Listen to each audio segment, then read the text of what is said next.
La margeride ne laisse personne indifférent. Nos voisins italiens sont eux aussi tombés sous le charme. C'est une des très belles expériences de l'année. Les paysages sont impressionnants, le tracé est incroyable, vous savez, c'est la meilleure course de l'année. Le trèfle, c'est l'occasion de se rassembler entre copains et parfois de pays différents. 4 Italiens accueillent en France 4 Japonais. Cette idée est née il y a quelques années au cours des ISDE. L'homme à l'origine de cette invitation, c'est monsieur Zanardo Guerino. C'est la seconde fois que les Japonais sont là, ils sont heureux, et moi aussi. Et une fois le moteur éteint, nos amis ont leur petite technique pour communiquer. On échange quelques mots d'italien, quelques mots de japonais, et sinon, on parle avec les mains. Les Italiens parlent avec les mains. On sourit, mais le trèfle lozérien AMV reste une course. Alors qui est le plus fort dans la bande des 8 ? Jusqu'ici, c'est moi, et j'espère que ce sera le cas aujourd'hui. Et aujourd'hui, c'est donc la margeride, 194 km où les derniers partent les premiers.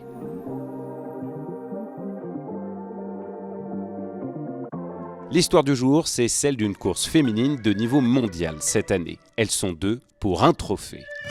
Rosie Rowett, pilote GP 4e au classement mondial. Élodie Chapelot, encore pilote GP l'an passé. C'est intéressant, on est plusieurs pilotes à avoir fait le mondial ou à être sur le mondial, donc c'est cool, ça permet de se comparer, donc c'est sympa. C'est mon premier trèfle, je n'avais jamais participé à cette course auparavant. C'est complètement différent. C'est un très bon entraînement pour le mondial. Oui, c'est vraiment chouette de se battre avec Élodie. Je prends du plaisir et aujourd'hui c'est un autre jour. Quand c'est de l'herbe, j'arrive un petit peu mieux. Par contre, elle arrive à être peut-être un petit peu plus régulière. Mais Chapelot, numéro 119, a pour elle l'expérience d'un second trèfle. L'autre pilote mondial, Lorna Lafont, 44, vainqueur ici l'an dernier, est à l'affût. Quant aux autres, comme Rose Allègre, elles en prennent plein les yeux. Ça fait rêver aussi de voir comment elle roule, mais j'espère y arriver un jour. J'essaye d'aller les chercher au maximum, mais des fois c'est un peu difficile. Hier j'ai chuté en voulant trop pousser, donc c'est une limite un peu dure à jauger, mais je trouve ça super cool qu'elle soit venue. Lafont finit 3e cette année, derrière Rowett. À 33 ans, premier succès pour la francilienne Élodie Chapelot sur le trèfle lozérien AMV. Très contente du résultat, j'étais venue, entre guillemets, mon objectif était de gagner, j'ai gagné, donc en plus avec un petit peu d'avance, donc c'est plutôt cool pour moi. En plus les spéciales étaient très variées, donc c'est un bon entraînement. Une résurrection 8 ans après son dernier trèfle et un grave accident à l'entraînement, Romain Boucardet intègre le top 10, aucune chute, régulier et très content. Devant une autre Kawasaki, la 17, celle de Mathis Juillard. Très bonne journée conclue à la 9e place au général. À 24 ans, le Franc-Comtois remporte le classement junior. Surprise à la 8e place, Luc Fargier, le pilote d'AFI, se fait plaisir dans la spéciale en ligne, la 3e. Objectif pour l'an prochain, travailler son roulage sur terrain vierge.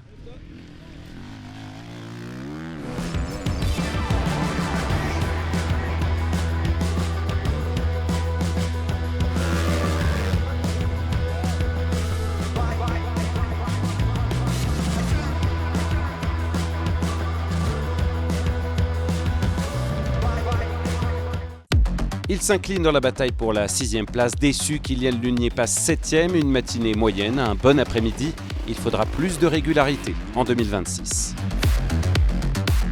Et le 6e au scratch, c'est donc Théo Espinas, pas content de son roulage malgré une 2e place sur la journée. Retour au travail et au mondial pour le pilote Cherco.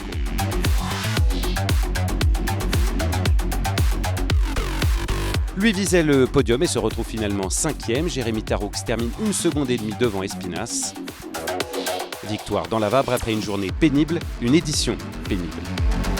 Je suis content au final de finir, j'ai failli abandonner le premier jour. Donc ouais, après pas d'excuses, c'est pareil pour tout le monde, il faut être en forme. Là cette année j'ai été un peu en dedans, c'est vrai. Mais j'ai montré que j'étais capable encore de gagner des spéciales et rouler bien. Mais voilà, les spéciales d'aujourd'hui, pour moi, à mon âge, c'était trop compliqué.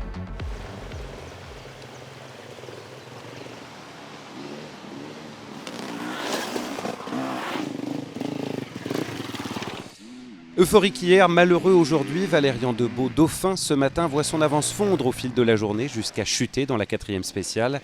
Il termine 4e comme l'an passé, cruel. Aujourd'hui, j'ai pas fait de podium, mais j'ai gagné une victoire de journée sur ce trèfle lozérien 2025 avec tout ce monde, donc, et surtout devant Garcia, donc ça c'est magnifique. Ces suspensions valaient bien encore un éloge pour son préparateur. Julien Roussali signe encore 2 fois le 2e temps en spécial ce dimanche. Bilan, premier podium sur le trèfle à 25 ans.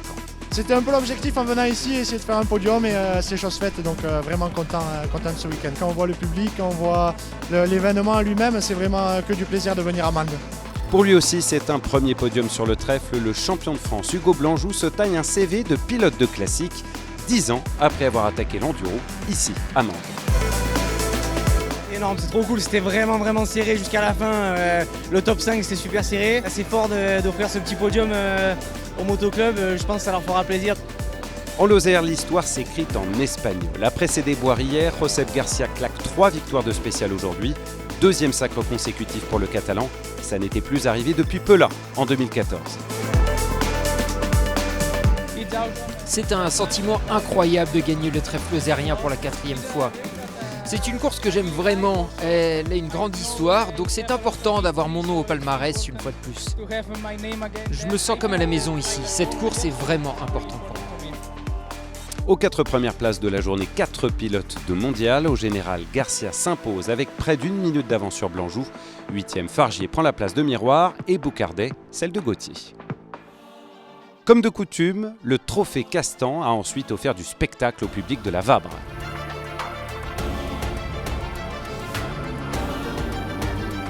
Les meilleurs pilotes du trèfle ont ferraillé. Ici, Taroux, à la lutte avec Garcia, finit par chuter. L'Espagnol triomphe, là encore, et conclut un 39e trèfle lozérien AMV éblouissant.